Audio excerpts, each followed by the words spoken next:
ما جاء في الاستسقاء بالأنواع المسائل. قال فيه مسائل. الأولى تفسير آية الواقعة. بسم الله الرحمن الرحيم، والصلاة والسلام على نبينا محمد وعلى آله وأصحابه وسلم تسليما كثيرا. سبحانك لا علم لنا إلا ما علمتنا إنك أنت العليم الحكيم. أستغفر الله الذي لا إله إلا هو الحي القيوم وأتوب إليه. اللهم انفعنا بما علمتنا وعلمنا ما ينفعنا وزدنا علما. biye araba suye hijriya bakilani kemenani ani binani ani wolonfula shaharu jumada li akhir minye hijra sankalo woronna bisuye o duruna miladi nasara ka jate ba fulani mugani duru sankalo tani telena bisuye o mugani woronna onde dawda bugu masjid raja wa mbokono darasu shaykh al-islam al-imam muhammadu ibn abdul wahhab aka kitabu kono kitabu tauhid bondami na ko min nana kasanji mineni sababu ko dambe kata doloma ambe bondai masaila udelabi ako fihi masailu akonni mbonda kiru dobala masailu dobala al-ula folo tafsiru ayatul waqi'ati suratul waqi'a ka ayat tafsiri wa hiya qawluhu ta'ala wa alaka kumaye ألم ينكروا تعالوا وتجعلون إرجاءكم أنكم تكذبون. وقد مرت تفسيرها نآية تفسيري أتمنى بلو بوندينا أنتمناك مانا كغرجغلي أنكو تفسير كلاوية لانيني مانا فلافوالا أفولو علي نيما بامين كاوية آيو أوية nema yin barikat dalike kan galontigalike kan nema yin galontigayade alay ni nema ba min ke awye nema yin barikat dali aw yo ke kan nema yin galontigaya o ye foloy fulanna otejaluna irjaqakum annakum tukajibuna fulanna aw ya ka barikat dakede barikadda kanka barikadda minke aw ye galontigale de bilaw nola donc ni ayat tawsiri anya ado bonda ina ni nyema sayla foloy الثانية ذكر الأربع التي من أمر الجاهلية. الثانية فلنا ذكر الأربع التي من أمر الجاهلية كفناني فو fennani min ni ciden ko ye jahili kowde wa hiya tanu fil ansab o fennani ye jumaye kam mo ko dambe la goshi e ka kebe to kam mo ko dambe la goshi na be mo ka jogo la jahili jogo bi bolo wal faqru bil ahsab kube ka waso nyonya ni kabila wuye ni dambe wuye an faw tun betende de an mokew tumbetende de an ka mofolo tumbetende de nabe waso nyonya ni akad kabila una ka dambe win na ka mofolo wi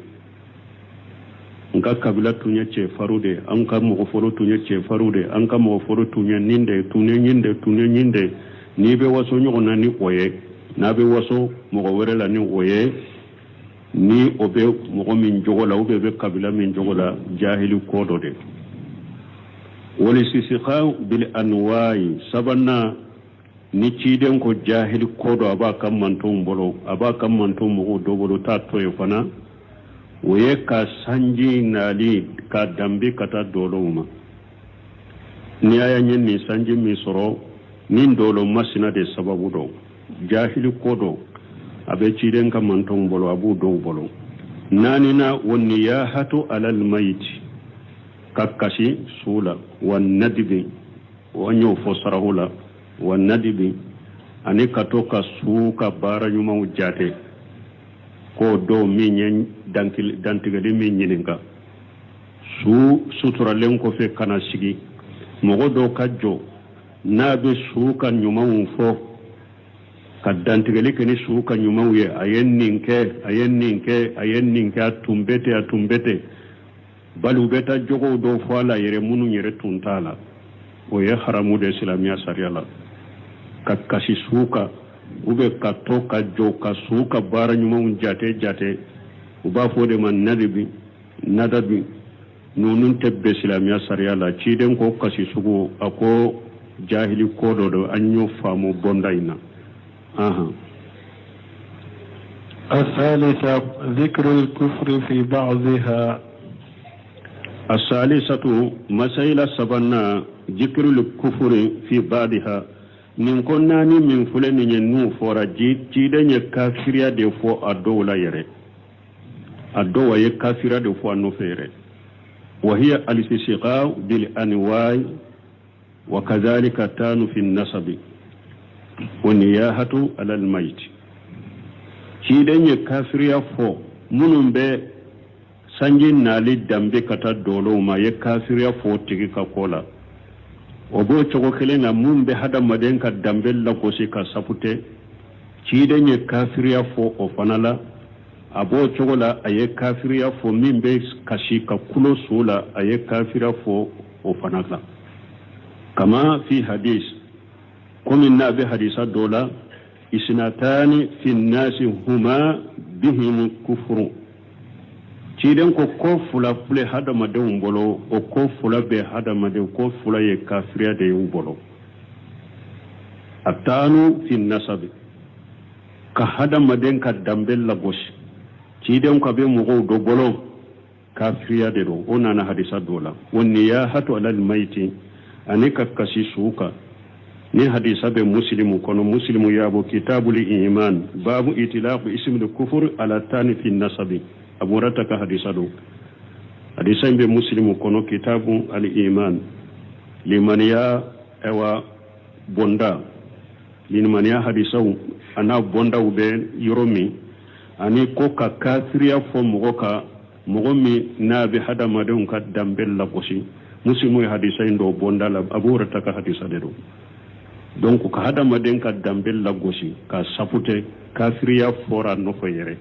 mais kafiriya munundo kafiriya fitinu de do anya fo chogomi kafira minte mo wala posila mi akono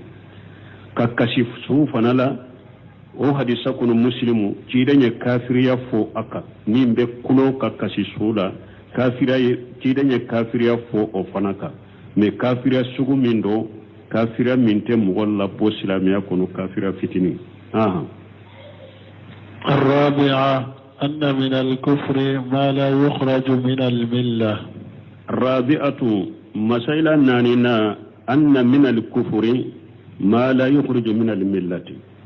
bonda yanya do kono ko kafira udobe kafira mununte mugolabo dina kono o kafira sugube ute mugolabo dina kono wa hiya uyajma anna lisisiqa bil anwa'i ba'dahu kufru مخرج من الملة وبعده كفر دون ذلك كسانجين ينني دمبي كتا دولوما أدو كافريا من بلابو سلام يكونوا بيو أدو كافريا فنمين بو كورو أنيو بريفري لاتيكي ni mogo min ye sanji naadi dambe kata dolo ma kake komi dolo yere de be sanji naati dolo yere de be sanji dila kan naati ni mogo min ye sanji naali dambe kata dolo na ni sugu de eta ye kafiriya kumba baye ni bi labbo silamiya kono parce que ye fengure fara ala ka dalila mais ni mogo min ni ale ye sanji nali dambi kata dolo ma ka ke ko dolo de kera sababu ye me sanji koni na baga ye ala de nga ya dambi kata dolo ma ni sababu de o tigi ta ye kafiriya fitini kafiriya min ta labo silamiya kono wa ghali sabaga bayanu zalika anya nunu fo ka bange bonda in kono kateme الخامسة قوله أصبح من عبادي مؤمن بي وكافر بسبب نزول النعمة. الخامسة دورنا قوله كيدن كما أصبح من عبادي مؤمن بي وكافر كيدن يفكما كنكو ألاكو دغو جربي مغودو لمنانين علي مغودو كافرانين علي مغودو كافرانين علي بسبب نزول النعمة كيدن ينيو فوكو على ينيو فو نيمي نيمي جيغلي سببو دي أي إن الناس لنيني كو هذا مدون ينقسمون عند نزول النعمة إلى مؤمن بالله وكافر به لنيني موني حديثا ينكونو كيدن يايرا كو على كو نيما نانا هذا مدون بتلا تلا يرمى فلان نيما نادلا دوبه ke mumini dobe mumini ani alay ni nemay naliye do fana be kafirani alay ni nemay naliye ni alay neman nati hadama dum be tila ka ke tila yoroma fula de neman nalila nemay nali o be ke sababu e do be mumini ani alay nemay nali be ke sababu e fana ka do kafirani alay wa gari sabaqa bayanu hukm idafati nuzul al matari ila niwai uminye kasanji kanali dambi kata dolo ma okiriye munye anyo fo kateme wal wajib ala al insan yin wajib alimbe hada madenka ija ja'atuhu ni'amatu alla yudifaha ila asbabiha mujarradata anillah min kata hada madenye ni eyen nema do soro ni nema do nana ema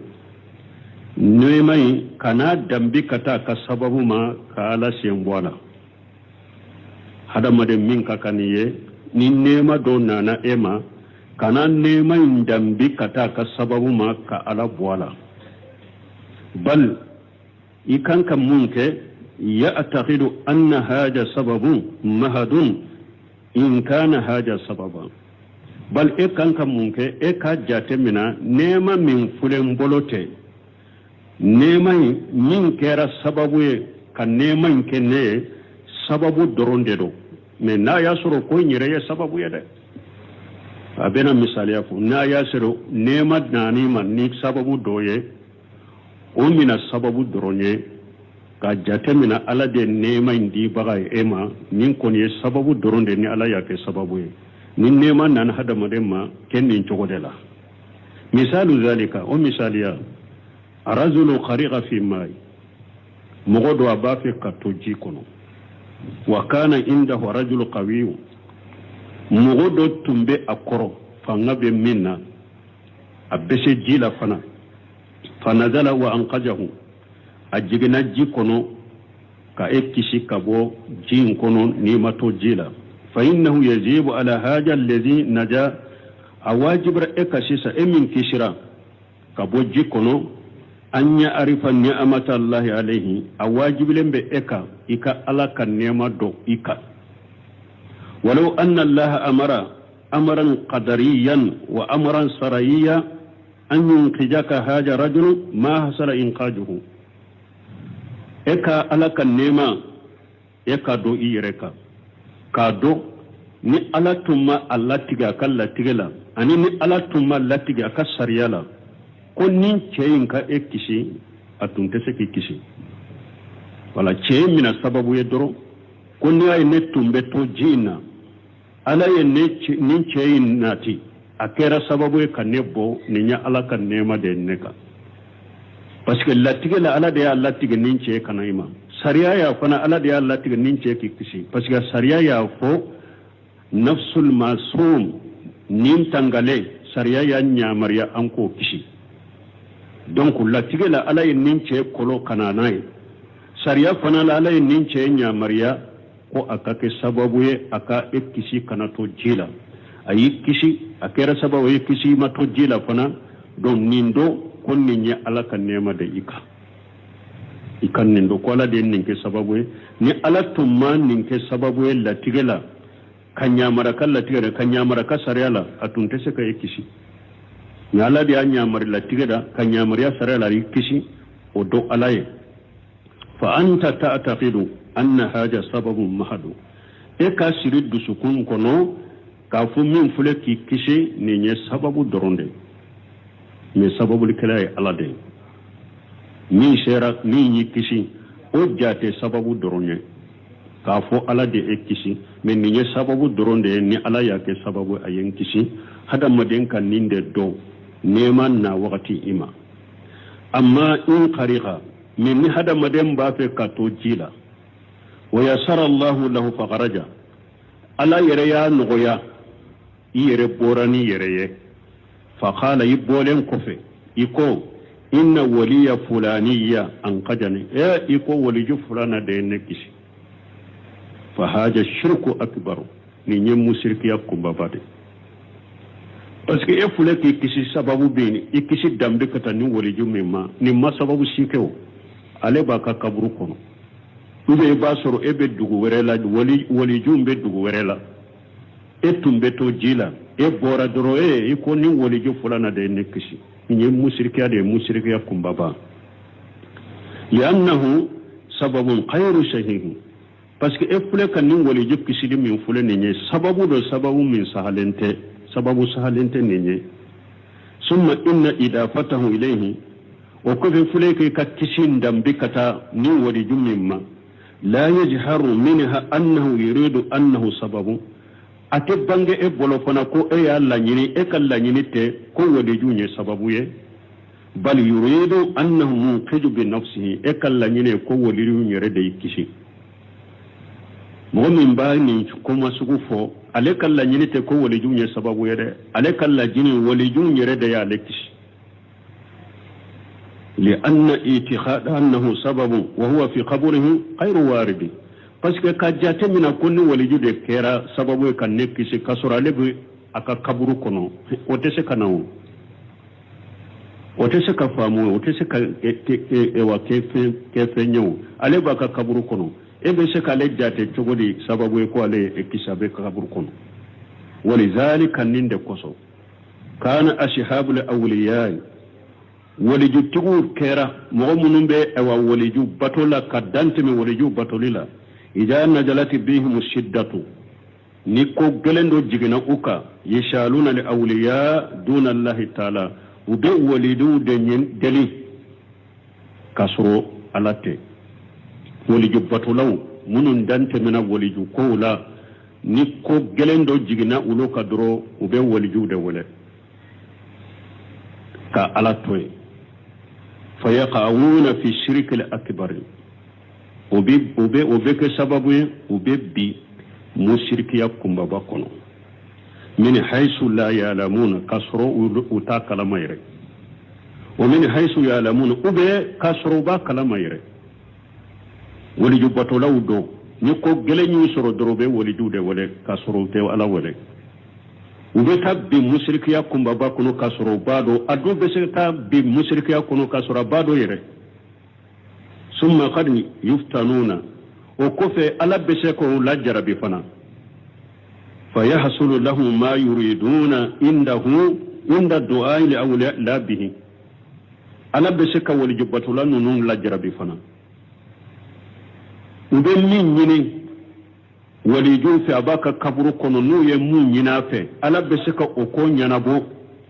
waliju ka duawu yorola ate komi ala ye koinke ni waliju nyereka duawu ye mogo kan ni fam fendo kerenye ni yorola ani fende kerenye ninni sababu ninde yake ko kelawunte alla jarabe be waliju badulaw ba soro nu ka waliju wole ani ala kala tige bebe uye waliju delimin na ala boko ye ani ala kala tige bebe bo ala kala tige ninkeriye waliju ka duawu yorola ani ninkeriye ni waliju nyereye ko kelawunte donc mais alaka la jarabi de do abu soro li'annana parce que an na'lam anna ambado anna haula al-awliya la yastajibuna lahum aw bado haqiqa ko bake ka waliyun munu wale mu walijun munu bu ka kaburu be kono ube walijun be jamana wore la be jamana wore bake ka wale ambado atigite seki jabi ambodo yen balmo warju batola ni sheikh batola munu ndantemina ala seytane bu la jarabi ko chamana le seytane be addu awoliju batola cesare ba ayira dowla ne woliju fulana de do ni salli hakeke ne wojiru fulana do ni koma sinake ku bila feuna femunu ni bato ni cinyate yere seytane boke bal seytane woliju batola do woliju do ka kaburu yorola seytane be se ka ke woliju yere ye kar bila woliju sawula ka tege bo kaburu kono yere ka di ema e ba fo ko woliju masina ko aya tege yere bo kaburu la ka di nema ka soro seytane de do seytane yen nim beke woliju batolo la ni se musla bunte me ka majumu fatawata iben nim be do seytane ye tilonke keni shehu batola chamande ma abdul qadir jailani ka qisa fawiya qisa imbe majumu fatawa kuna be madariru salikina bun qaymu badwa kuno jiju folo abdul qadir jailani anya ko chogo mi fuqaha wudo dina famu baga ngana do mo nyuma do dondo la dora koko ale tumbe tama sira de la tile guana fu min nogo ya tumba fe kale faga ko ale bugu min kalama ka ba nogo do nana ka yanga ale ka kasuma da ale ka fo ale daji ale da fara daji la ka ba nogo suma bolo ko ba mun kalama doro ale ya kunta doro anyabe noro dola sheji do sigilende noro imbaka abebu min kalama ya wale ko ya abdul qadir jailani ana rabbuka ako abdul qadir jailani wa konne de yittige alay ako anta allah la ilaha illa huwa ako ede alay masami bato fente min ka bato ni ala tewa shaytane ma jabe werola sinya fulana aya wale ako abdul qadir jailani ana rabbuka ne de yittige alay ahlaltu laka ma haramutu alayka mutu ni fengu fi haramu ya ika nya bella daga ye akoka jabuta anta shaytan yakhshi adu wallahi anta shaytan akid doya be galon tigala alaka jugu e shaytanere abdugajul diyelani ni fodoro kabanugo inkera achira kake komisiside achira kake komisiside ako aye wolele kalame akofe ako abdul qadir jailani ako alayi kisinema ni ka dina famu sababu ika doni mimbe bola ni ka dina famu alayi kisinema ni oye sino neye mo bi wolon fula nyogona de fili ni nin chogoy mo bi wolon fula nyogona ne yu fili ni nin chogoy ni alayi ekisinema ni ka dina famu o ko fe ko Cheikh Abdul Qadir Jailani ma ko e ya do ko shaytane do chogodi akunne ya do ciden de ye sariyar kelai ciden fatura cidiren fatulen ko fe mo worete se kana min ba fo ni nya halalai ni nya haramu ciden fatule ko fe tu seli tese ka do ciden ka dina kono tuguni ciden fatura kam min to haramu ye wode haramu ye fokata janwuli ayem min to halala we halala de fokata janwuli tu seli wode tena ciden ko fa fatulen ko fe wodi ato nya do ko ni nya shaytan de donc Cheikh Islam Ibn Taymiyyah ako fil qadari Abdul Qadir Jailani tumbe kuma na fama munun fo ala kala tige ka kola ani doni na fama min tumba bolo ko de kera sababu ka Abdul Qadir Jailani ko bonya ka korota ka ke sababu ka kisi donc dina famu ni hada madenye tauhidi famu ka ba ka qadari ala kala tige nunu famu ka famu soro dina la abi bo fitina chamandela ani balawu chama fo de ya to fonka kala ka tauhidi ni aqida kala ka famu ni tauhidi ni aqida ni ya kala ka famu sugu hachaman ni ko nyagambile chaman be kisama wala waliju batula chaman de fililendo ni chogola ni setane bu fili waliju ya chinya ke me jonye waliju ala ko ala inna awliya allah la khawfu alayhim wa lahum yahzanuna alladhina amanu wa kanu yattaqun ala ko ne alaka waliju ne alaka bisinyogo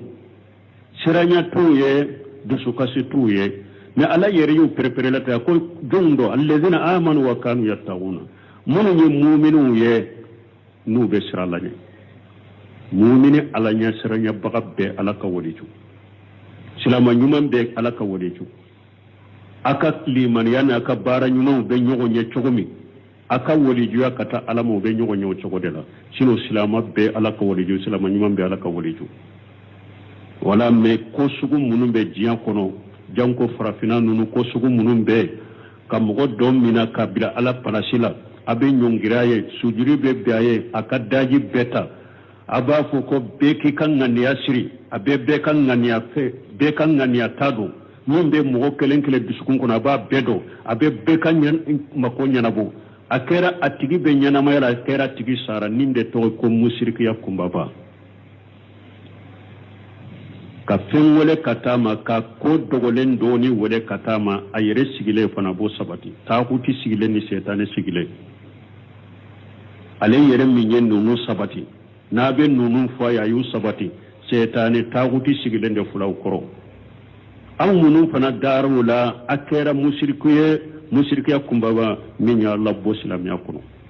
dankane be an bolo ko min be wali jude wala kimma ko nyina fe na baka kaburu de kono atese ke jabi o de lay dumay li qawlihi ta'ala alaka kuma ko so wala min ko talenu in tad'uhum la yasma'u du'aakum wa law sami'u mastajabu lakum alako munum be kaburu kono na yu wala utaka wala limme harin nu ya me utese ka jabi suratu fatir kun ayat tani nani nani nyala ka kuma de mimma ba min be bolo shehu min be bolo be kaburu de la ebe tan nyungiri kati sonsoro ka kaburu la ka wele ala ko ibaka ka wele min kan na ba ka kaburu kono atame hari na ya me atisiki jabi wa qawli ani ala ka kuma aya wurela ala ko umman adallu mimman yadu min dunillahi ala ko jom fililelo ako mo sifiri lente ka mo po mo mi ni e bake ka fendo wale man la yastajibu lahu ila yawm alqiyamati e bake ka fendo wale femmin te seki jabi fo laghara so kabru kono i shike ka wale fo kata qiyama kata janwuli ate seki jabi fo kata janwuli ate seki jabi e me ko munu no be latige wale juka duwa yorola o yala kala jarabi de den tunte ne bolo ne den ko irala ne ye den soro ciala muso furutun gela yara ne ma sammi antara ne inka muso ko irala samma nyele ma ne muso furu bara ko tungela yara ne bolo antale ne inka bara ko irala samma nyele ma ne bara soro ala ya latige e bara soro ani waliju nye bara dima ko kelamutere me tuma mi ya wale ju ngale ka bara ko irala la jarabi ala ila jarabi kila fitina wale ju ndu yorola bara sorola wale ju ndu yorola ewa muso furula wale ju ndu yorola den sorola ni wale ju nye de inde ma ko kala unce la jarabi deru aw mad dajjali na sebelen batenka kafira de sebelen batenka me tasuma babul arjanna babulo jannaba babulo abafu alay alay na mugo munuma na ko aye tugunno ko na tugura ko o yornin kele bel la jarabi abe sanji nati aka sene ke fembe benya aka bagaw be dumuni ko be fa na munuma na ko ne alay aye tugun ko na maso hari na ya soro aka sene ke feun na ka baloni abe kani o yornin kele baba beja abe beja la jarabi te o bayira ko ala be dajjali fiya kafiri do ala tafe nabu nyuma sima teme nama ama mo baga ama kam mo baga dajjali ma men nunun ko ba bolo nunun tafe ko mo nyuma do nunun tafe kayira ko mo nyuma do nunun ba fe wata yira ko ala ba fe la jarabi ni fitina de do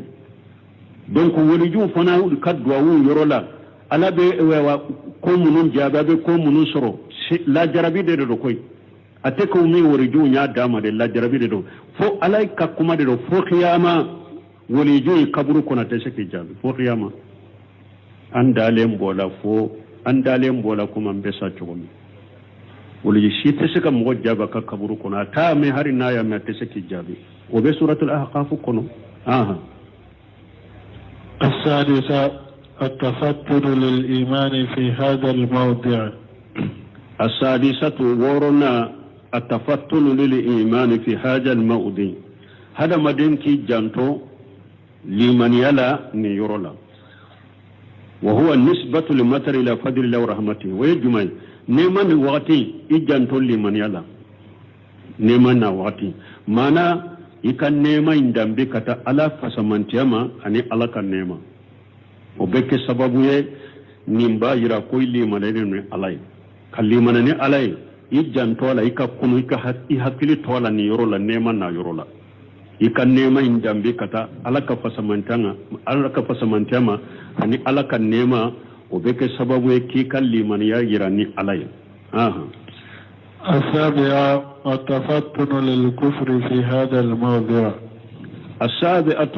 ولو فلنا تفتن للكفر في هذا الموضع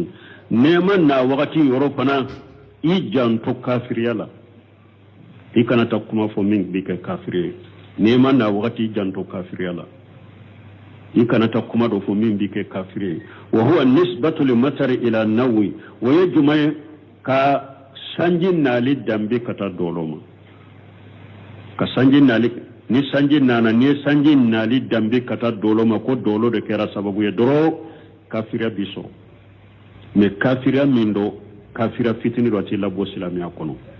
fa yuqalu haja bi sababi nawi fulani wama asbaha zalika ni sanjin nana doro ba fo ni nin dolo masina de ka sababu ye ube nunu na nyogona nema na wakati janto nena ikana ta kuma fo min bike kafire min ye kan nema dambi kata sababu rema alama min ke sababu الثامنة التفتن لقوله لقد صدق نوع كذا وكذا. الثامنة سجن التفتن لقوله إكا كنوكي جانتو كما دوفنا الله لقوله لقد صدق نوع كذا وكذا معنى كافون نين دولو مسنا يتشيافو إجانتو فولي رادي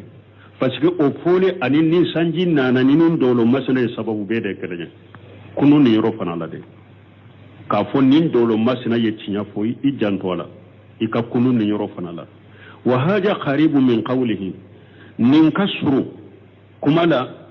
مترنا بنوع كذا أني سنجي سرو نين دولو مسنا ewa sababu ye ani nin dolo masina ye tinyafo akasuru nin kuma la de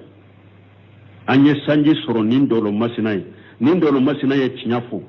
akasuru kuma la kuma minye akasuru tiden ka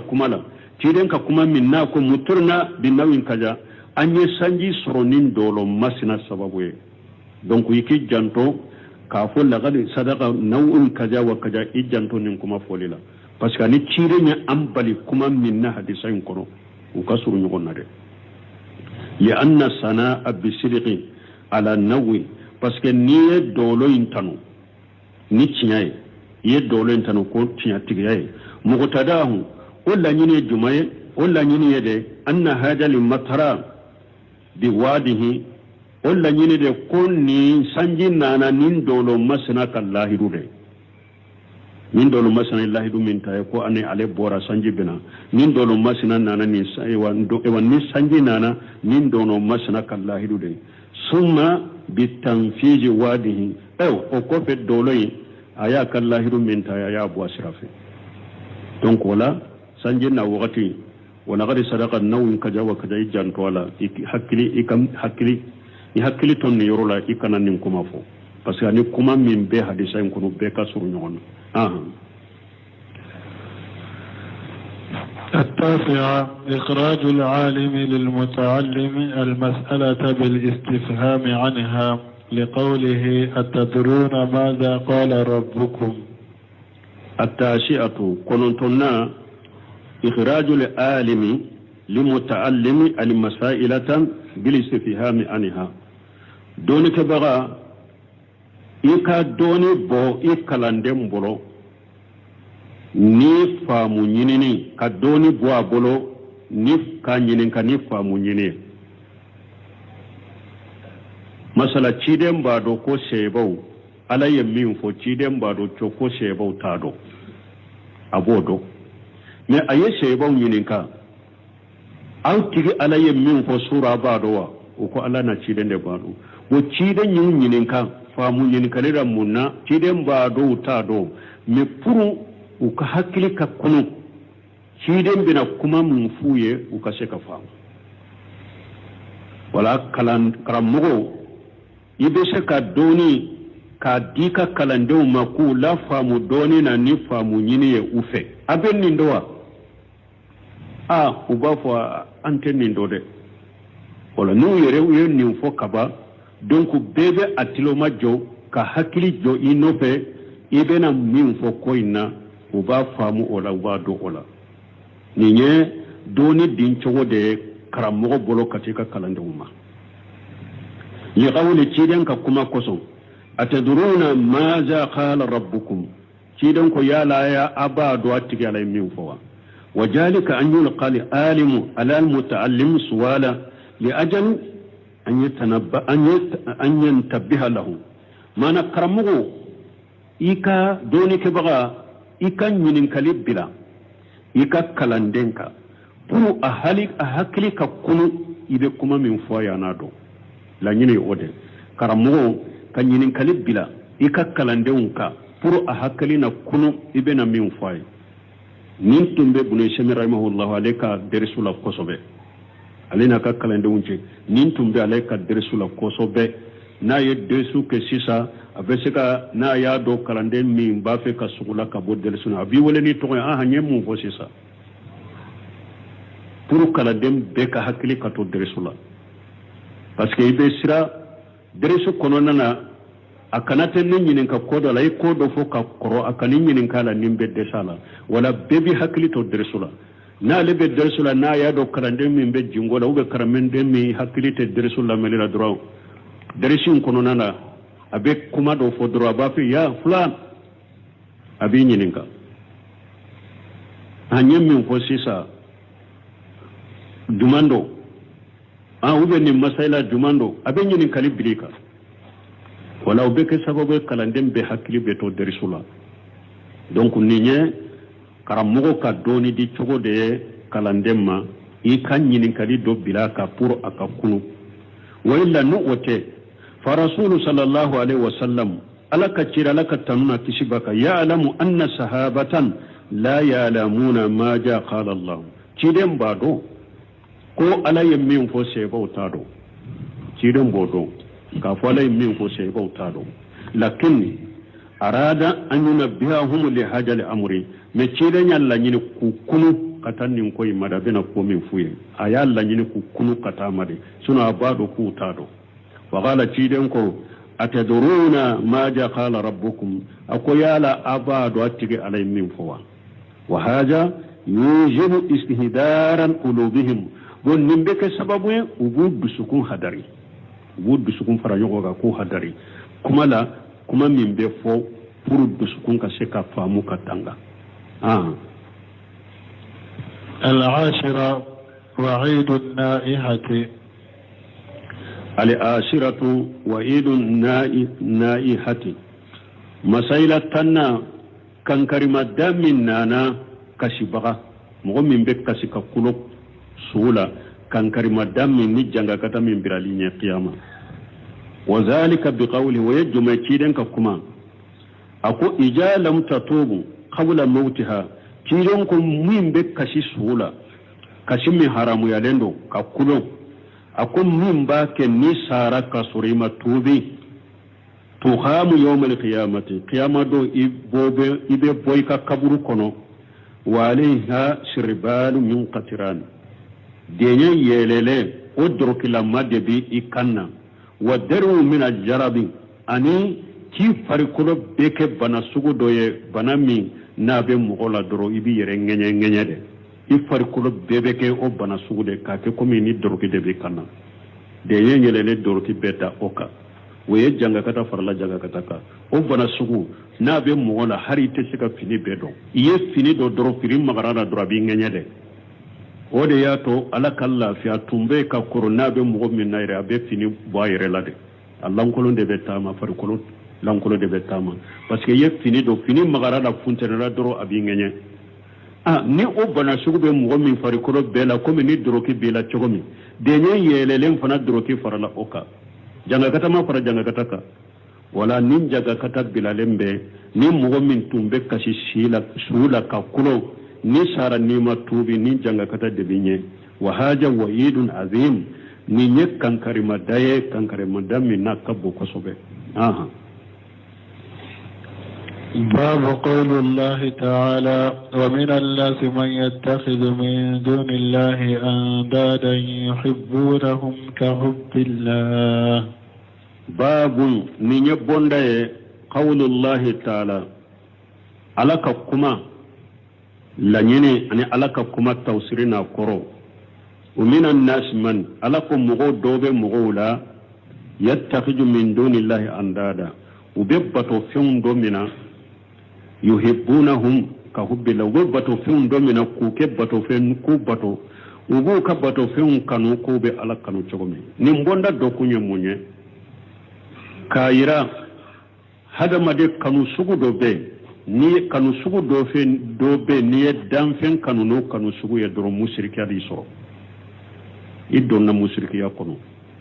dan fen kanu sugu do be ni yo akanu o kanu sugu la doro mushriki ya do la ñine ode o bena perfere latige qawluhu nako babu qawlullahi ta'ala wa min an-nas man yattakhidhu min dunillahi andada jala al-muallif rahimahullahu ta'ala li ayata hiya tarjuma muallif Sheikh Muhammad ibn Abdul Wahhab ayem ni bonda ke aya yinyesnya kele ayen ni aya ke bonda nye wa yumkinu an yu'na bi hadhihi tarjuma abesika ka kala nyini nini mbonda yeni nchongola la nyini jumai babu al-mahabbati abesika ka kala nyini yede babu al-mahabbati kanu bonda na ya ni aya ke bonda nyashi akele akalla nyini besika ke ni nye kanu bonda wa aslu al-amali kullaha huwa al-mahabbatu barab kalli sire munye kanu fal insanu hadama de la ya'malu illa lima yuhibbu hadama dente barake foye foniye min kanu be barake wode imma li jalbi manfaati hadama dembe fendo kanu ka barakaye imma iya kanu ni jumay ka barakaye aben nafado sama kana ima aw li dafu madarrati ube eye fendo kanu be barakaye iya kanu ka barakaye munna abe tora do nyone ka boyka hada madin ko ni te barake fenya abada foni ya kanu de imma ya kanu abe nafado sama kana ima ube ya kanu ka barakaye abe tora do nyone ka boyka fa idha amila shay'a fali annahu yuhibbuhu imma لجاته كالتعامي أو لغيره كالدواء فإذا عمل شيئا نهدى مدني فم من بارا فلأنه يحبه وفم سنا إبو فده إما لجاته إما إبو فم سنا فنايره كالجاته كالتعامي كم الدمني ما هو بالدمني كانوا إبو الدمني كانوا الدمني يره جاتي ده أو لغيره وبإبو فندو بارا نيبا بارا منا iba kanu me ma kanu na yere jati me ya kanu ni kowere do de bala ya kanu ode o misali ka dawai ko mi fura iba soro fura do be akakuna aye chogo mani amini mandi me iba soro mo do be fura suku kadiye me ya do abi fura ke est-ce que ya fura in kanu ni fura nyere de ni fura ya kanu ni munye abe kenya milashima ya kanu no ode ka soro ima fura in kanu ni fura nyere me fura in be min ke ya kanu ni ode donc hada madanya fengo fembara imma iyo o fembara ya kanu na yere jati komi dumuni ube ni femma sina nya bara ya kanu ima kanu na jati de me ya kanu ni fengure mimbala komi fura wa ibadatullahi ala kabbato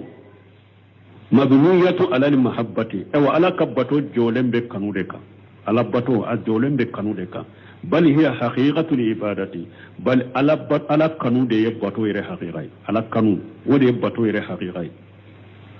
izi law ta'abbadta biduni mahabbati sarat ibadatukan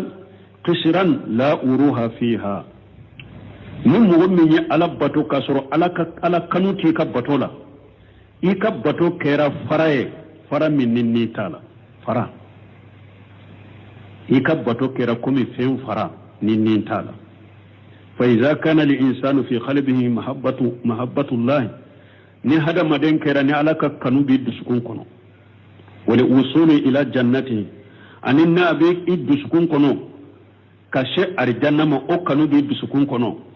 fa sawfa yasluku tariqa al muwassila ila zalika wajibi sira min bi lase ala mai be dola sira min bi lase arjanna mai be dola ni ala kanu be hada maden du sukunna sira min bi lase ala mai be dola ni arjanna kanu be hada maden du sukunna sira min bi lase arjanna la ibe dola wali haja ninde koso lama ahabba al mushrikuna alihatahum tawassalat bihim